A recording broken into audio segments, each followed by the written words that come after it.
కర్ణాటక రాజకీయం పతాక స్థాయికి చేరబోతున్నట్టుంది. ఎందుకంటే తాజాగా జరుగుతున్నటువంటి పరిణామాలు కొత్త కాన్సెప్ట్‌ని తెర మీదకి తీసుకొస్తున్నాయి. ఎలాగా అంటే ఒకటి ఆహ్, ఆహ్, సిద్ధరామయ్య ఎళ్ళినేమో నేను దిగను పొమ్మన్నాడు. డీకే శివకుమార్ ఎమ్మెల్యేలు ఎళ్ళినేమో ఆయన దించకపోతే మేము ఊరుకోమన్నారు.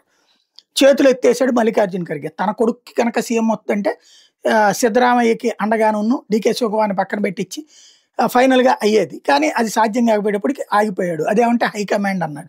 అంటే తనకంటే మరి ఇంకో కమాండ్ ఉందని తనే చెప్పుకున్నాడు. అయిపోయింది. ఇప్పుడు డీకే శివకుమార్ తన గేమ్ ప్లాన్ బిగిన్ చేశాడు. అకస్మాత్తుగా నాగసాధువులు రాజకీయాలకు అతీతం, అట్లాగే భవబంధాలకు అతీతం. అట్లాంటి నాగసాధు అకస్మాత్తుగా డీకే శివకుమార్ ఎదుట ప్రత్యక్షం అయ్యాడు. బూడిద ఇయన్నీ రాసుకొనొచ్చి. నెత్తిన తలకాయ పెట్టి నువ్వు సీఎం కావాలని ఆశీర్వదించాడు. కర్ణాటకకి డీకే శివకుమార్ అయితే ఏంటి, సిద్ధరామయ్య అయితే ఏంటి, ఎవడున్నా కాంగ్రెసే.